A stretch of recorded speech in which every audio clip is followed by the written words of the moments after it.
On est parti sur une nouvelle vidéo pour vous présenter, comme d'habitude chaque mois, mon portefeuille boursier, le marché également sur les foncières cotées. Et puis on va également suivre aujourd'hui l'évolution, car il y a eu le résultat de plusieurs foncières. Si vous souhaitez que j'analyse également des foncières que vous souhaitez potentiellement par la suite, enfin du moins qui vous intéressent, n'hésitez pas à me le mentionner dans les commentaires. Alors on va commencer par le marché en tout cas américain. Au niveau des performances, donc dans l'ensemble sur les 30 derniers jours, donc pour le mois passé, bon, c'était plutôt négatif, juste les data centers qui ont augmenté de 7,3%. Il y a quand même que deux rates, enfin, il y a que deux foncières aujourd'hui sur les data centers qui sont Equinix et Digital Realty. Donc c'est quand même un marché, on va dire, plutôt de niche en question. Pareil au niveau des rates d'ensemble, tout le monde a corrigé fortement. Donc vous allez voir, c'est quand même un mois qui était plutôt mauvais. Le Canada, c'est pareil, tout est dans le rouge. Hôtel, moins 14%. C'est pareil pour la plupart aujourd'hui foncières. On a quand même fortement corrigé. On va continuer aujourd'hui avec le marché donc à Singapour. C'est pareil, hein, très forte correction pour la plupart, pour les différents secteurs, avec quasiment dans l'ensemble moins 6%. On va continuer également avec le marché donc UK. C'est pareil, moins 6% dans l'ensemble. Tout le monde a corrigé. Le self-storage, le résidentiel, l'industriel également avec moins 9%. Donc tout a fortement corrigé. La France, c'est pareil. L'industriel quasiment moins 7%. Le retail qui est resté à zéro, on va dire, avec Clépierre. Unibail, pareil, ça corrige un petit peu. On a surtout ICAD, promotion bureau, qui a quand même fortement corrigé. Argan également, c'est de la logistique. Donc on peut voir en tout cas, du moins à travers ce marché, ce market, que les corrections sont quand même assez importantes. Même si aujourd'hui, comme d'habitude, c'est quand même le marché américain qui drive le marché et qui a, on va dire, la correction la moins importante. Qu'est-ce qui se passe au niveau de mon portefeuille?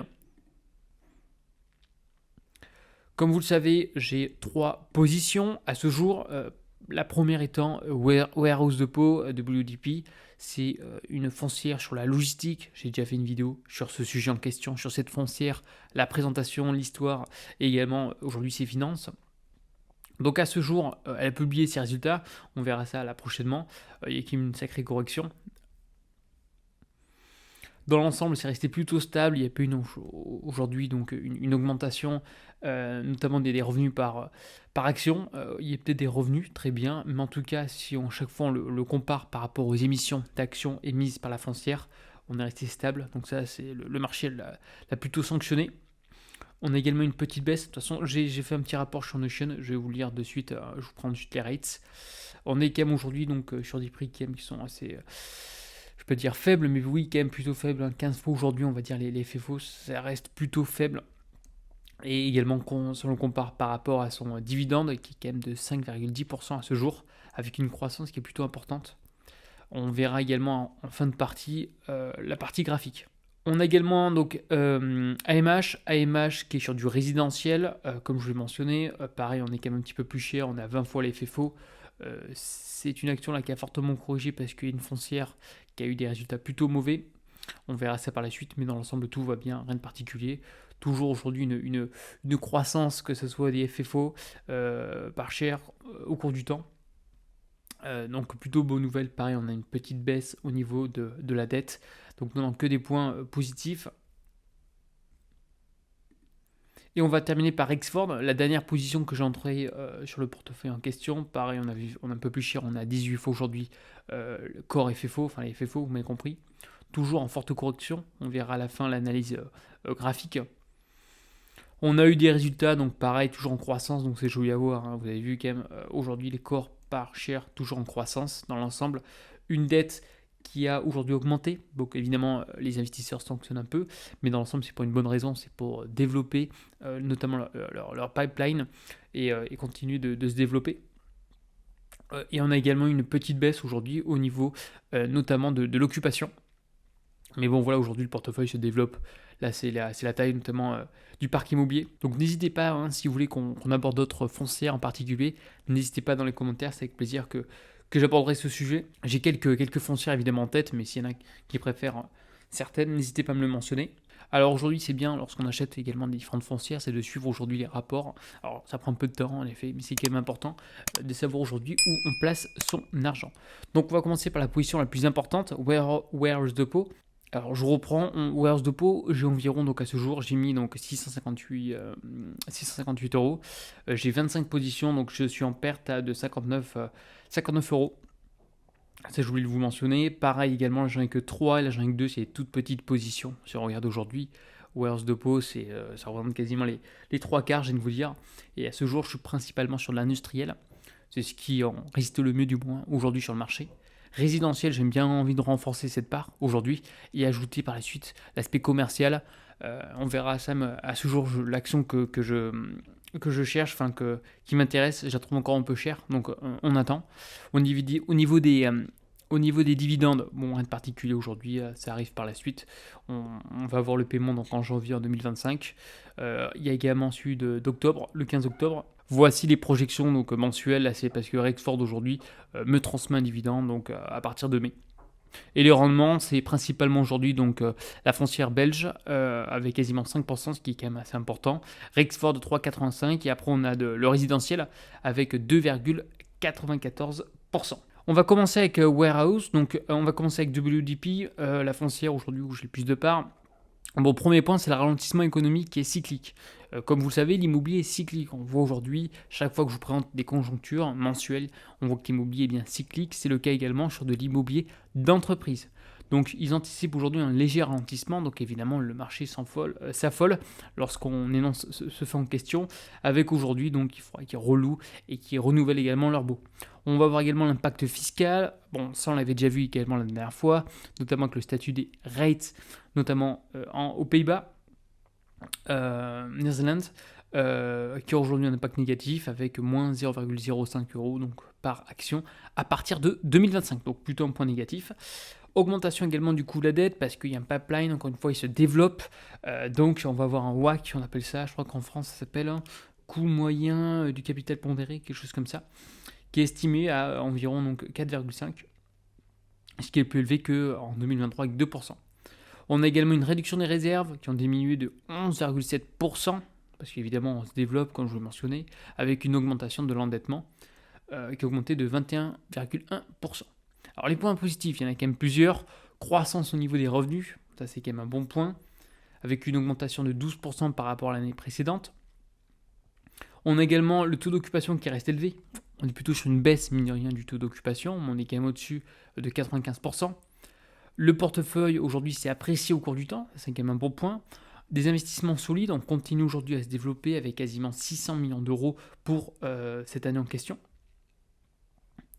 Une gestion financière qui est robuste, on a vu quand même WDP a quand même aujourd'hui une position financière qui est solide, que ça soit aujourd'hui donc prêt sur valeur, ça c'est le LTV, c'est le loan to value à 36,6%. On va avoir également un ratio de couverture des intérêts, donc c'est le ICR, on l'avait vu ensemble, à 7,2, ce qui est très bien, et avec des liquidités de 1,8 milliard d'euros. Également des perspectives donc positives, avec des actions, donc le prix earning per share par action 1,47 en hausse de 5% par rapport justement à 2023. On va continuer avec Rexford. Rexford, c'est le même principe aujourd'hui que WDP. C'est la logistique, on est toujours sur une baisse de l'occupation, on est quand même sur des taux qui sont très bons dans l'ensemble, hein. On va pas se plaindre. Par contre, on a une augmentation aujourd'hui des dépenses d'exploitation, donc attention. On a également des révisions de prévisions qui ne sont pas non plus folles. Je viens de vous dire, la révision reste modeste, on passe de 2,32, là c'est des earnings per share, à 2,33 et entre 2,35. On s'attendait justement à plus, car ce sont quand même des foncières où il y a une appréciation, il y a quand même un développement qui est assez important. On a également une augmentation des charges d'intérêt, notamment à cause, premièrement, une augmentation de la dette et également des taux d'intérêt plus élevés. Même principe que la frontière belge, c'est qu'aujourd'hui, on continue à se développer. Malgré aujourd'hui, donc les circonstances, les aléas qu'on peut penser sur le marché, on reste focus sur le développement de la foncière. Donc on a une augmentation mine de rien du revenu, donc ça c'est quelque chose qui est super. Pareil au niveau de la croissance des FFO. On a également une augmentation aujourd'hui du NOI, donc c'est Net Operating Income, donc ça c'est super, qui a augmenté de 17,6%, ce qui est non négligeable. Forte activité de location, c'est parfait, et solide bilan avec un faible effet levier, leverage. Alors c'est bien d'avoir quand même un peu d'effet levier, mais pas trop non plus. 22%, c'est quand même plutôt faible. Alors à AMH, on a une diminution du pourcentage de jours occupés, on a environ donc 60 points de base. On a également des charges liées aux ouragans, comme vous avez vu aujourd'hui, les tempêtes qui étaient importantes aux États-Unis. Bien évidemment que ça augmente les charges, notamment les foncières, avec 3,9 millions de dollars, ce qui est non négligeable. Et une perte sur une extinction anticipée de la dette, lorsqu'on va rembourser par anticipation, donc avec une perte de 5,3 millions de dollars. Dans l'ensemble, que des bonnes nouvelles, augmentation des revenus locatifs, une croissance pareille du NOI, amélioration notamment du FFO, qui est en constante augmentation, des acquisitions notamment stratégiques, avec près de 1700 en tout cas maisons unifamiliales. Je rappelle également qu'aujourd'hui ils ont la casquette de promoteurs, donc ils prennent des marges sur la construction, mais également en tant que foncier, enfin en tant que foncière, donc également la marge sur la promotion, et également des révisions à la hausse aujourd'hui avec une prévision de croissance de 6,6% par rapport à l'année précédente. Donc plutôt des bonnes nouvelles. Allez, on va commencer par WDP, donc la foncière belge.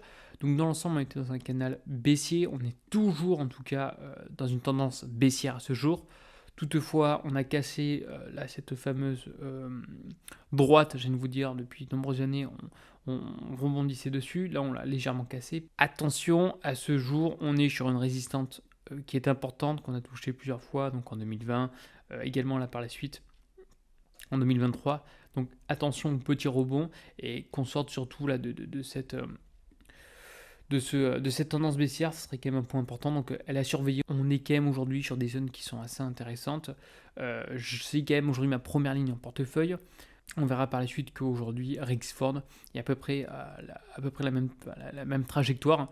Donc je vais principalement aujourd'hui renforcer Rexford aux États-Unis pour avoir davantage notamment de dollars et d'exposition américaine sur le portefeuille. Au niveau de Rexford, c'est pareil, on était dans un canal baissier. Je vous ai mentionné à l'époque, je crois qu'on était vers là, que j'attendais potentiellement le rebond, soit ça cassait vers le haut et on repartait, soit ça allait corriger. On a corrigé. J'ai pris une petite position juste ici et je vais me resservir, je pense, vers là. Enfin, voilà, je ne suis pas à 1 ou 2% près dans l'ensemble. Donc ça rebondit quand même 3 fois. Une fois ici, une fois ici, une fois ici. Pareil, si on revient un petit peu en arrière, c'est quand même une zone qui est assez importante. Donc potentiellement un petit rebond et on espère vraiment casser vers le haut. De toute manière, j'investis de manière mensuelle. Donc je vais lisser ma position sur du long terme et j'aurai toujours les dividendes qui vont augmenter. Donc j'ai pas de souci sur ce point-là. Et lorsqu'on compare par exemple à Warehouse Depot, donc WDP, tac tac. Voilà, on va dire légèrement, on a à peu près la même tendance, la même courbe. Je vous le mets juste ici, vous voyez, voilà. Ça se suit quand même dans l'ensemble, Warehouse Depot et Rexford. On va terminer par AMH.